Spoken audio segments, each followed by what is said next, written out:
is infertility and assisted reproductive therapy, or ART. In terms of infertility, now what happens to the person if a couple, young couple? Normally, young couple will see a wife if the wife failed to become pregnant after 1 or 2 years of unprotected sexual intercourse. So that's the definition of infertility. Okay, that means if we are infertile if after 2 years of marriage with 2 years of unprotected sexual intercourse, they do not become pregnant.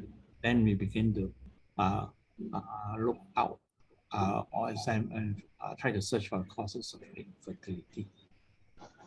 Even on the best of circumstances, there's about 15 to 20% chance of pregnancy among normal person. So it's not that high, a 10 to 20% chance, but because we see everybody getting pregnant all the time, so we think that people are very fertile. Okay. So it's about 20% per month for women over 40 years old, for young women, and those over 40 years is 5%. Okay. So what is your perception about fertile? Because I mean, in the church family, we have especially an Asian family. Okay. After the first year of marriage, when they have Chinese New Year or Nam Festival or Deepavali, and you go to family and they ask, hey, when is the baby coming? Because we expect them to have children and grandchildren. But if they don't have, they cannot become fertile, how does the church react? Because we know the family will react negatively. But how does the church react? Okay, does the church say, oh, you're barren, you're infertile, you're barren? And you know the Bible have many things about barrenness being curse of God, that God cursed the ladies and is barren. So can you imagine that if you're a young wife and people talk about barrenness and being sin or being as a punishment of God, you will look at yourself and says, have I been sinful? Have I offended God? That God made me infertile? Okay. So we need to have a understand that it's a church friendly to infertile couples. No, one point I always like to make is that people don't want to be infertile. It's not their choice. Okay. Yes, some people want to control the timing of having children. Maybe later, some people decide not to have children. So these are choices. But what about those who want children but cannot get? You think our church is friendly to them? Now think of our Father's Day, Mother's Day, and then the whole church celebrate. All the fathers stand up and the children will rush to them and give them hugs and kisses and flowers and chocolates. And all the mothers, on Mother's Day, all the mothers stand up. It's good. But what happened to those ladies wants to be mothers but cannot conceive?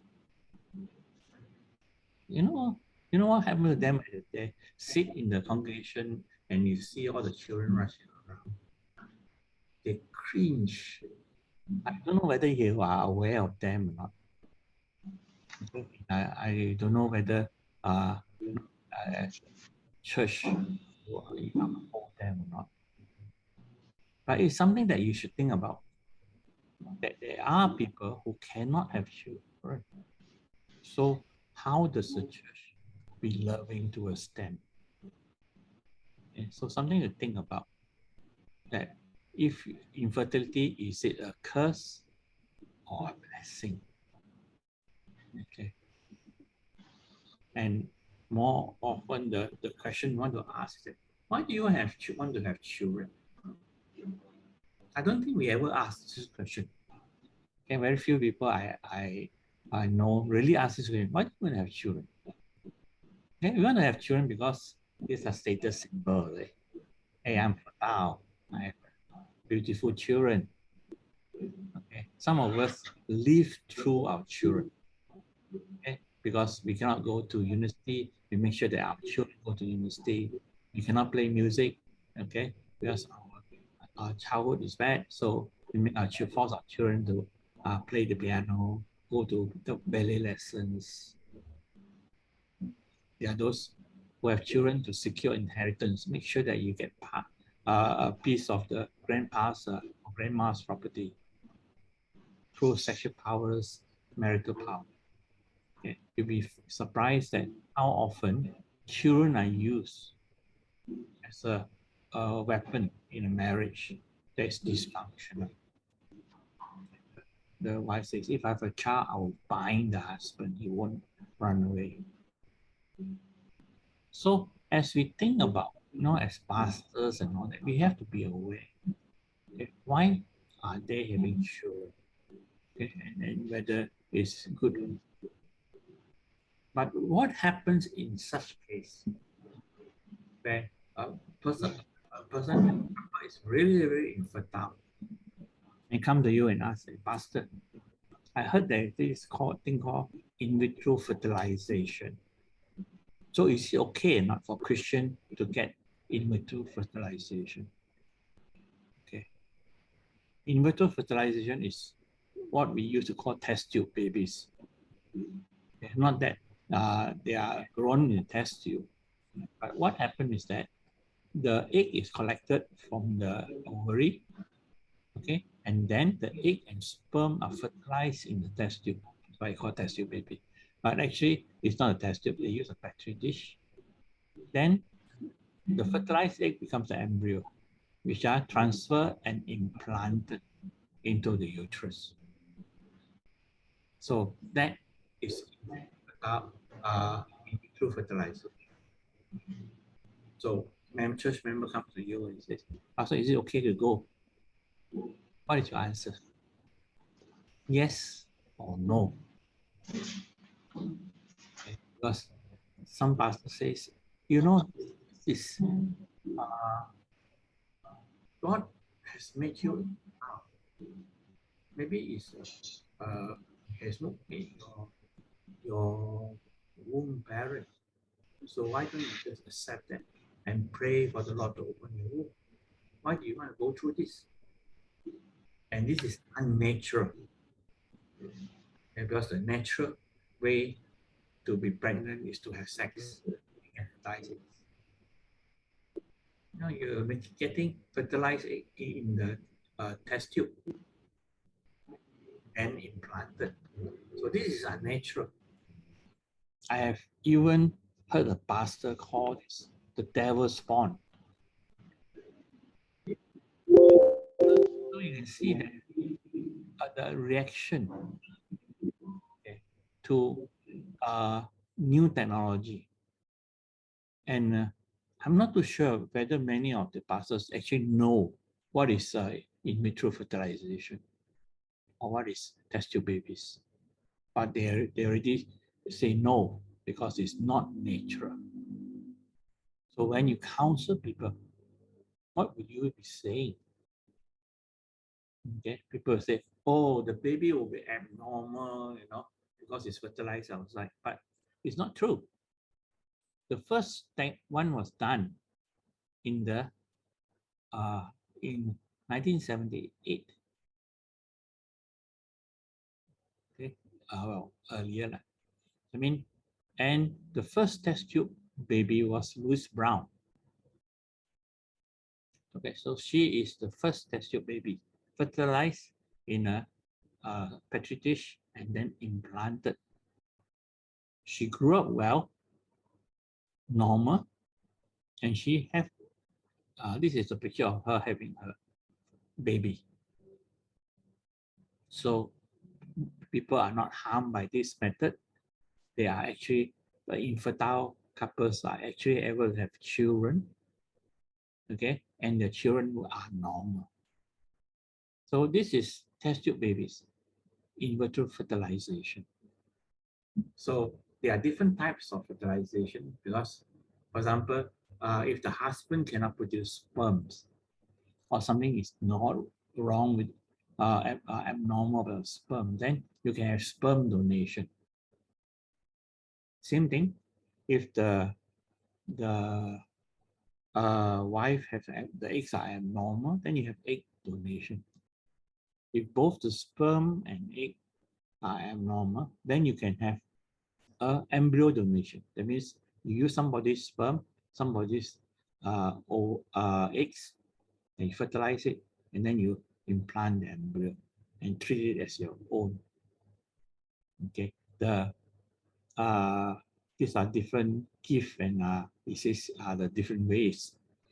Okay, where you transfer the sperm into the fallopian tube, or you really actually inject the sperm directly into the egg. So as the technique improve with time, actually there are thousands of IVF being done every day in all over the world. So it becomes common, it becomes a public thing. So again, we have to go back to the Bible and say, what does the Bible teach us about test tube babies? Well, the Bible didn't teach us anything about test tube babies. So we ask the question, is infertility a disease? Well, we know that children are given from God, and God is sovereign in marriage. So he opens and closes womb. So infertility, it can be a call to prayer, or is a call to prayer. But there's also the option that God accomplishes his purposes by using human instruments. Okay, doctors, nurses, okay, the embryologists, the IVF lab are also God's instrument. So that is how we should think about IVF infertility. You find that, okay, about 2/3 or of, we can find causes, but almost 1/3 of infertility, we don't know why. They are just infertile. So we do not have all the answers. Are there any arguments against IVF? They are. Okay. I mean, the natural argument is that it's not biological. I mean, it's not natural, which is you can't argue. Okay, it's through a test tube. Okay, there's no biological bonding. Now, I don't think that is valid because the the fertilized ovum is implanted in the uterus at the beginning of pregnancy. So the baby actually grows inside the mother's uterus. So there is bonding, even though genetically they are different. So there's bonding. So there is no, you cannot say that there's no biological bonding. Okay. But the issue that bothers me is that there is a third party involved in the marriage. Well, in a marriage, you have a man and a woman, yes. But if the sperm is not from the man, but the sperm is from another man, would you consider this marriage to be normal? It means there are two men and one woman. Okay, I don't think, no, it's fair to say that the woman have committed adultery because there's no sex involved. But you find that the argument is that the child carries another man's genetic material from the sperm. So there are three parties in the marriage. And if they use both the sperm and the egg donation, there are 4 parties. Okay, even 2 parties are genetic. So is that acceptable? Some Christian bioethicists like Nelander thinks that it's not, that it will become unnatural marriage, in the sense that marriage is between one man and one woman, which implies that one set of only 2 sets of genetic material. But there are other bioethicists who think that should not be a problem, because even though there are 3rd or 4th party genetic material involved, but it's still one man and one woman, and the children brought up will still be bonded to one woman as a mother and one as a father.